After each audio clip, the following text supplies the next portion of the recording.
the new document, let's see how we can fill the layer with one color. So there is few ways. One way is that if you already have a layer with a solid color, what we can do is go to Edit, click on Free Transform or Control T, and now we can scale up and down our layer. You can also click in the middle and move your layer. While you're scaling it, you can hold Shift to non-uniformly scale it, so the aspect ratio is not saved.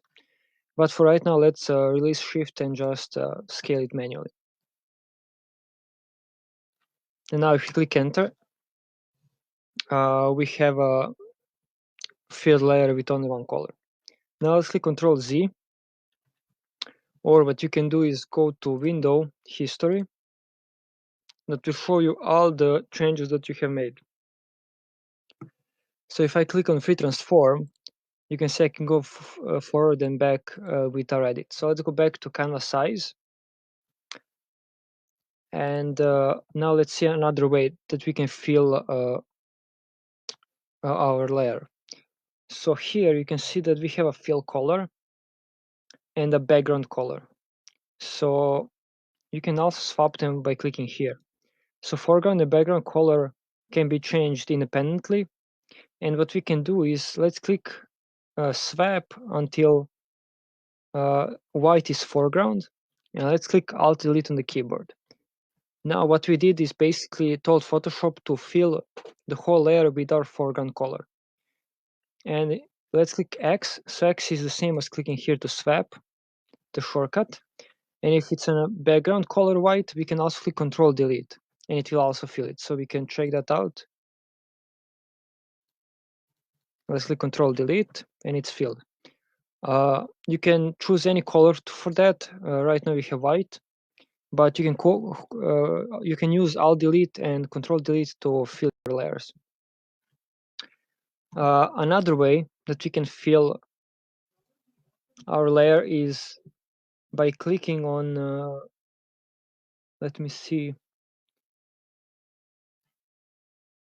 on our Pine Bucket tool. And now if we click X and have the white in the foreground, so we can also click and just choose the color that we want. And now if you just click, it will just fill our layer with the selected color. And we can also do that for any other color. So if you click on foreground, let's select red, let's click OK, and you can just fill with that color. You can also click Control Z, shortcut to go back in history or undo your move, and click Alt Delete to fill with foreground color. Next, what you can do is create a new layer. By clicking this icon here, you'll basically just create a new layer.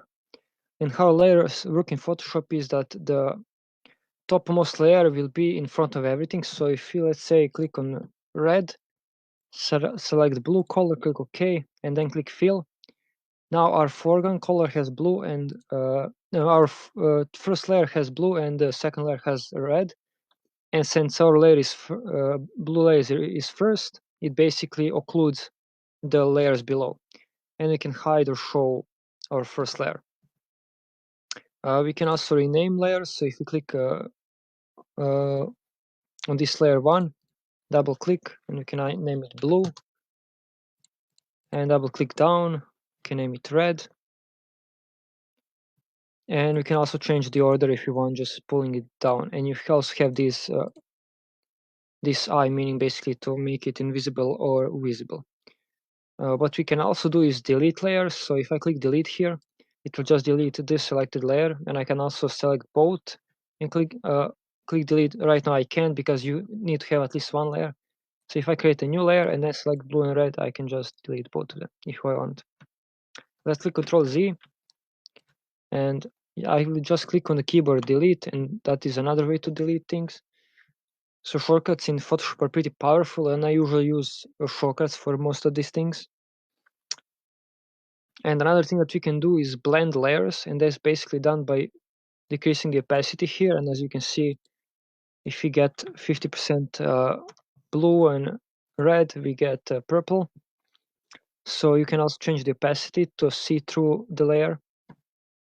And a few other things regarding shortcuts that are pretty important is that if you click or hold Control Space and then click, you can zoom in, or you can hold Control Alt Space and click to zoom out. Pretty important. You also have a navigator here that you can also use to zoom in and out. This window you can find here on Window and Navigator. I usually use shortcuts because it's faster. Another important shortcut is Space. If you hold Space and just move around, you can just move around the layer.